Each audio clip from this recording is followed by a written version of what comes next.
dudes and dudettes, how are you guys? This is Chazzy and welcome back to Cinema Chazzy, the segment on this channel where I review the many movies that I watch over the years, whether they're old or new or modern or classic. I'm aware that some of those words are synonyms, but I refuse to change that intro even now in 2025 because I have already memorized it. You know, I am too far gone at this point, and plus I'm stubborn. I refuse to change the old ways even though I moved to a different house and I'm editing my thumbnails differently and I'm editing my videos differently and I'm recording my videos differently. I'm doing everything differently except for these intros, okay? Anyway, guys, so here's the thing.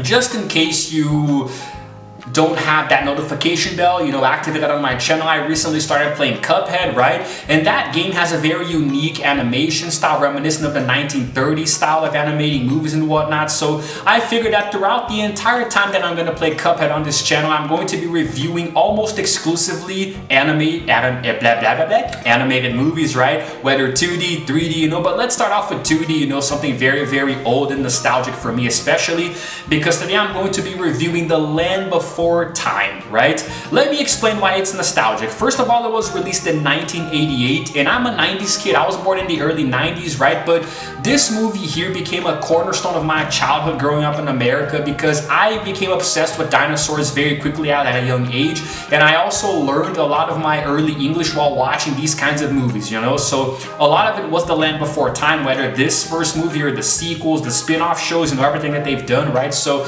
it's nostalgic to me in so many ways, and it all began with this one here. Now, in case you guys don't know, it was actually produced by Amblin Entertainment and distributed by Universal Pictures. And even though it was directed by Don Bluth, get this, the executive producers for this movie were Steven Spielberg, George Lucas, Kathleen Kennedy, and Frank Marshall. How you like them apples, huh? And it was actually very successful because it had an initial budget of $12.3 million and went on to gross worldwide $84.5 million, you know, which is very impressive for a movie that was largely aimed at children. And now the story concerns a group of young dinosaurs who come together. They become friends, right, as they face losses during a massive earthquake that changes the landscape. And as the journey goes on, they not only become better friends, but also learn to survive together, you know, taking on a ferocious Tyrannosaurus Rex that they call the Sharp Tooth, and eventually making their way to the Great Valley, you know. And if you guys have ever seen the movie Dinosaur, released in 2000, this was pretty much what inspired that, you know. It's kind of like the precursor to that, you know. And I really gotta stop saying, you know, holy freaking crap. I'm sorry. I even have a piece of paper here behind me that says don't say you know, but sometimes it just comes out. I'm gonna work on it, okay? But so this movie here is awesome. It is great. Very impressive animation style for the late 80s. And I believe that there is a lot more than meets the eye here. There are some underlying themes that I'm also going to discuss later. But first, before that, let's take a look at a little clip here from the movie. George Lucas and Steven Spielberg present a Don Bluth film, The Land Before Time. Now here's the thing. The original movie, you know, the original cut was about 80 to 82 minutes, but they had to reduce it down to 69 for the eventual theatrical release. So I'm going to try to sum up the plot for you guys in 5 minutes or less. We start off seeing dinosaurs living peacefully, and some of them are having younglings. So we actually see the hatching of Littlefoot, who is an Apatosaurus, and also Sarah, who was a Triceratops, and Ducky, who was a Saurolophus, and Petrie, who was a Pteranodon, and also Spike, who is a Stegosaurus. But we see him hatching by himself later on, you know. It's further down the plot. Now, the main crust of the story, the main conflict is when a sharp tooth attacks, which is what they call the Tyrannosaurus Rex, and he fatally injures and also unalives Littlefoot's mother, right? So she actually passes away from her injuries. But there's also an earthquake, which the dinosaurs call an earth shake, which, you know, causes a lot of them to perish and others to get separated, right, as the land, you know, divides itself. So now the movie is all of the dinosaurs trying to get back, you know, to their parents, and Littlefoot is distraught after losing his mother, but he comes across a little tree star, which is like a leaf which they're supposed to eat, but they don't for some reason. I don't really know. He meets up again with Sarah. They don't get along because of, you know, interspecies, right, prejudice and whatnot. Then later Littlefoot meets Ducky. They get together, you know, they start going on their journey, and then later they find Petrie, who was the pterodactyl. And at some point, Ducky comes along Spike, you know, and they kind of become brother and sister, you know, there's an unspoken love connection with them there. So now there is a moment where conflicts arise, there are tensions between them as they try to make it back to the Great Valley. The Sharptooth does attack again, and there are some very interesting sequences here. You know, Sarah, for example, is a very proud dinosaur. She doesn't want anybody's help, but at some point she actually slips down to where the Sharptooth fell, you know, the first time. We think that it's dead, but she starts hitting it with her horn for some reason, I guess thinking that she's tough, and she wakes it up, and then it starts to chase after them. It does attack, they manage to escape, but then they butt heads because Littlefoot wants to go in a certain direction, you know, towards the Great Valley, because his mother, before passing, you know, she gave him certain instructions, like a very, you know, metaphorical line of thought, and then her spirit appears to him throughout, telling him which direction to go, so he wants to go that way, but nobody believes him because of the Sharptooth. You know, he thought that he was gone, but he was actually alive, and he attacked him, and so they butt heads a little bit, they split up, and eventually there's a scene where, you know, they actually have to save each other. They're in a tar pit and whatnot. I don't know what happens before. There's a scene with lava, you know, where they get in trouble. Littlefoot comes back and saves them. But there's also a moment where they get stuck in the tar pit, which is actually the same scene, actually. This happens in the same place here. So whatever. They come back together, but Sarah, you know, wants to be on her own. There is a very interesting scene at the end. Like, towards the end of the movie, they start to band together, like when they're trying to, you know, get some green food, which is leaves, together. But then, you know, Sarah wants to sleep by herself, and then she comes and sleeps with them. You know, that didn't sound right. They're just baby dinosaurs wanted to sleep together for warmth, okay? Don't read too much into that. The climax of the movie is really cool when they battle the Sharptooth, right? And they're trying to trick him a little bit to see if they can drop a huge boulder on him, which they succeed in doing because he falls and it crushes him, you know, in his stomach, and he drowns in the water. It's very nice, very strangely animated, but still really cool. So eventually they now together again go over there to the Great Valley, and they meet up with their families, and it's a happy ending. You know, even though you can't ever watch a dinosaur movie without knowing what's gonna happen, you know, in a couple million years in their timeline, we already know that they're not gonna exist anymore. But still, good movie, and I hope I summed it up quickly. Let's take a look at another clip. Long ago, when the Earth was new, 5 friends, lost and alone, Mother, where are you? took an incredible journey. You want to go with me? Yeah! So, slightly butchered plot aside, you know, let's talk about the very talented voice cast now. Right off the bat, we have Pat Hingle as the narrator, who does, you know, in a few sequences, talk a little bit about what we're seeing and make it a little bit more dramatic. He also voiced Rooter, who is a mole at some point in the movie. Don't particularly remember that unless it's that big dinosaur that kind of looks like an old, you know, Ankylosaurus. Maybe that was him. Now, Helen Shaver voiced Littlefoot's mother, who doesn't exactly have a name, you know, because Littlefoot himself just keeps calling her mother throughout the entire movie, and that whether she's on screen or not. Very good performance, a very caring, nurturing character there, you know, as she raises Littlefoot with his grandparents. And then we have Gabriel Damian as Littlefoot himself. Fun fact, the very first time that I saw this movie, or actually throughout much of my childhood watching these movies, I always thought Littlefoot was a girl, you know, because the voice was so high-pitched and nasal sometimes. I always thought that it was a girl. And only recently did I realize, you know, upon rewatching this movie, that he's called he, right, and son. So, like, I don't know, I guess maybe in my mind, when I was younger, I always thought it was a she, but it doesn't really change anything, obviously. And Bill Irwin plays grandfather, who is, you know, Littlefoot's grandfather, and Littlefoot just calls him grandfather or grandpa, you know, throughout the entire movies that we've seen. This movie spawned countless sequels, by the way, so my memory kind of serves better from those as well. Littlefoot also has, you know, a grandma, but apparently she doesn't say anything because there's no voice actress for her in this movie. Now we get to Sarah, right? Voiced by Candace Hudson. Sarah is kind of like the strong-willed one, right, of the group, and I really like how they give each dinosaur their own little personality that does kind of fit into what the species would be associated with if they actually had, you know, personality. So Sarah, being a Triceratops, she's all tough, you know, and selfish and very self-made, let's say, you know, self-sufficient, and she thinks that she's the best, whereas Littlefoot is a little bit more humble and loving, right, down to earth because of the caring nature of the long necks, right, the Apatosauruses. Then we we have Burke Burns as Daddy Tops, who is Sarah's father, who has a few speaking lines, right? This character is much more fleshed out in the sequels because there are entire movies or TV shows where he takes up a large chunk of the plot, right? He's very, very proud and also very prejudiced, right? He's the one who says in the beginning of the movie that long necks don't play with three horns, right? And this plays around the themes of racism that I'm going to get to later. You know, there are a lot of underlying layers to this movie that a lot of people might not see the first time they watch it. Then we have Judith Barassi as Ducky, right? Who is the Sar Lufus, you know, the swimmer, right? She calls herself the Big Mouth in the movie. Each dinosaur has their own little nickname, right? You know, that the other dinos call themselves and each other, and also they have really clever names. So Ducky, because of the duckbill dinosaur, right? And so, in case you haven't figured it out, Sarah, try Sarah Tops, you know. And Ducky is, I think she has a little bit of anxiety because she's always talking and exaggerating and going nope, nope, nope, yep, yep, yep. But she represents the perky, happy side of the group, right? Because these dinosaurs, her species, are very, very extroverted. They mingle, they travel in herds and whatnot. So very nice fully as well.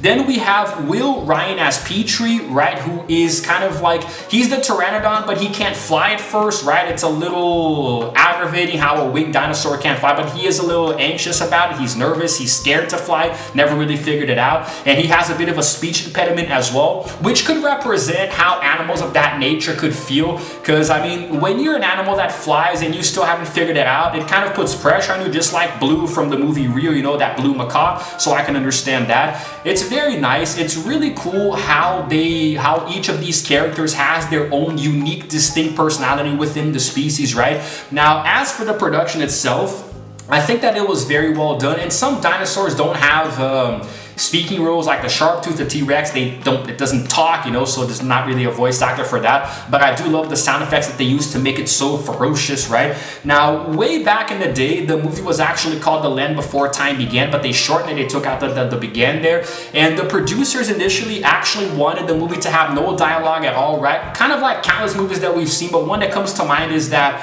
The Rite of Sequence, you know, in Fantasia, remember that? So that had no spoken dialogue at all. But because the producers wanted this movie to appeal more to kids, they kind of decided, okay, let's have them talk, you know, to make them a little bit more family friendly. And there was also a lot of footage cut out to make it less scary, you know. It was pretty crazy. I really liked it. Very talented overall voice cast. And before I continue and talk a little bit about the production, the animation and all of that, let's take a look at another clip. Through a land of wonder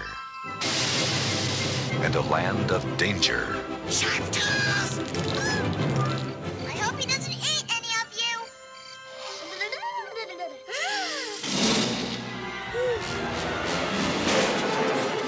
Quick, this way.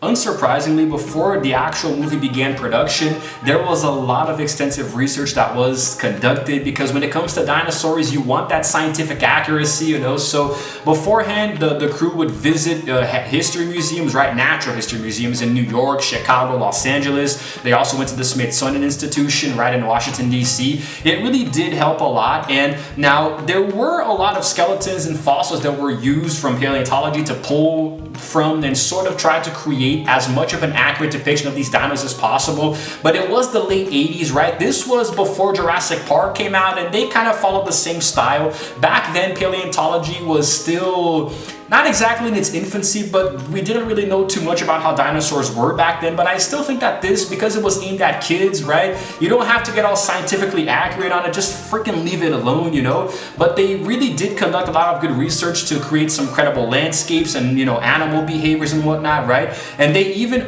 put in a little bit of research into live action footage of real animals, you know, like giraffes and elephants, to try to, you know, get more of a modern take on these quadruped animals. Now, here's the thing. Around 6 months before the movie was actually completed, there was a private screening where Steven Spielberg said, you know what? We cannot use this. This is way too scary. You know, the kids are going to be crying in the lobby. The parents are going to get mad, and we do not want that. So let's cut out a few things, right? So in total, 19 fully animated shots of that initial sharp-tooth attack was cut out because it was just too violent, man. You know, like there was a scene where you could see the POV from inside of its mouth, for example, and there was a lot more depiction of graphic violence, right? So now, and there are a few inconsistencies because of this, right? Some continuity errors, like for example, example, the sharp tooth gets blinded at some point in the movie, so you see it with its eye closed, right? This eye here. Now, the thing is that because of these continuity errors, you actually see it opening that eye there after it was supposed to have been blinded. So it's a very small nitpick, right? But there is an explanation behind it. The music was composed by James Horner, and the soundtrack was released, the same year, and it was very, very good. It was really cool, and not just like the actual composed music, because James Horner is known, for making epic music, with these orchestral backgrounds and even Celtic music. So it was very dramatic in some scenes. I really liked it a lot. At the very end, there is an actual song, right? And I think that because some of the music was actually unused, because of all the cut out material and the deleted scenes, there's an air of mystery behind it, right? Like, what would this movie have been if these sequences had been ultimately reused in the final product? And I think it's really nice. The theme song is If We Hold It Together, which was written by Horner and Will Jennings and sung by Diana Ross. Very, very nice. And I actually believe that this is the song that plays in the final credits as well. Really, really cool, man, And the thing is that what's funny is that the soundtrack sort of goes hand in hand perfectly with all of the sequences that we see in the movie, especially towards the climax and the final act. I think it was really nice. There was an expanded version that was released, right, by Intrada Records, right, back in 2020, which I don't really know why I'm saying that. I just want to read directly from the script that I put together for you guys here, right? And there were some newly remastered versions of the music of the original album as well. And look at that, 15 minutes of previously unreleased material. I have to play it off like I'm not reading directly from the script under the camera here. It's a lot to memorize, guys, I know. Now I'm going to talk just a tad bit more about the themes here. So now there are certain themes of racism and prejudice present here because the dinosaurs can't really mix together. So there is sort of like this, let's say, embargo on what they can and can't say and do with one another. And that's like, as the dinosaurs are brought up as younglings, they are taught that the species just keep to themselves. They don't really mingle, which is very, very, reminiscent of how America is nowadays, but especially in, I don't know, I think that the director was going for something here that made a lot of sense, but ultimately wasn't resolved too well by the end, because the kids just come together and they don't really care about racism, they're all just hanging out, and then later at the end they go back to their families and don't mingle again. So it was very well established but badly explored, right? I just didn't really think that there was too much there. So before I go into the final stretch and give my final rating, let's take a look at one final clip. From the creators of An American Tale comes a story of friendship, Do not stop. We must stay together. courage, Oh, you can't quit now. What if the Great Valley is just over the top of these rocks? and laughter. So where do I stand with The Land Before Time, right? Mostly out of nostalgia, I still find myself having a strong attachment to this movie all these decades later, and having rewatched it recently to review it here on the channel, it did not age well in certain aspects, right? So I really like the animation style, the cells, and the traditional 2D style of animation, like the way that Disney has always operated, for example, right? And this movie can actually be seen as kind of like a prehistoric version of Bambi, right? There are themes of tragedy and loss and sadness, but also overcoming all of that and fighting to survive, especially because in the Land of the Dinosaurs, guys, it was very, very wild back then, right? No pun intended, no jokes. It was very, very brutal, and like when you're a dinosaur, like every day is a fight for survival, and I think that they tried to make this as family friendly as possible. It is a lot more heartwarming and sweet than scary, although I will admit when I was a kid, that sharp tooth did scare the bejesus out of me occasionally. There were some scenes that age well and others not so much. The dialogue, for example, just sometimes it feels like you're passing a kidney stone very, very slowly. So if you were a kid back then like I was, and you were obsessed with dinosaurs like I was, and you loved watching cartoons like I did, it's going to resonate much more powerfully. But if you were older and you saw this movie back then, maybe it didn't really fit very well. It was a little cringy, right? So And because there were so many countless sequels that eventually bogged it down, you know, it starts to get ridiculous after a while. But I love the little nomenclature that they use, you know, throughout the movie. So, you know, it's very clever. You know, the Apatosauruses are called long necks, the Triceratops are called three horns, you know, the duck-billed dinosaurs are called ducky. Well, no, they're called big mouth rather, sorry, you know. And so I think it's really cool. And it, like the Tyrannosaurus is called sharp tooth, and it makes sense, right? It's like they have their own little lingo, their own little language to refer to other species and their own. So I think that was actually really clever as well. However, this movie is not perfect, but out of pure nostalgia, I'm going to give it a final rating of 9 out of 10 because I love it so much, but it did not age very well. But I cannot give it anything other than that because I'm sorry, maybe I'm biased, I can admit to that, but I still feel such a connection to this movie, right? It represents so strongly my childhood, so there it is, you know. It's very artsy, very cute, very lukewarm, and it was very impressive. And a few random facts for you guys here, right? Here we go. Now, this right here, it like, wait, what? Oh, sorry, here we go. It was the only Don Bluth film of the 80s in which he did not participate in, right, you know, and the only film in the entire series of The Land Before Time that is not a musical, and the only one to be released theatrically worldwide, you know, and it was also the last film that Don directed that was distributed by Universal Pictures, right? And there we go, nominated for a few awards, and oh, look at that, it right now is currently the third highest grossing animated film directed by Don Bluth, right? Behind only Anastasia from 97 and An American Tale in 86, so there we go. I'm gonna wrap it up here, guys. I'm sorry if this video came out a little strange. This is the first time doing a review in a very long time, so gotta get back into the swing of things, right? Hope you enjoyed it, and if you did, please go ahead and give this video a like and also subscribe to my channel because I release videos every single week. And while you're at it, hit the notification bell too so you can know exactly what time I upload, and it's all good. Let me know down there in the comments if you've ever seen this movie, what you think about it, and it is all good. This is Chazzy signing out for now, and as always, I will see you guys in the next video. Roll the prehistoric outro screen. From Universal Pictures. Some things you see with your eyes, others you see with your heart. A new adventure is born. The Land Before Time.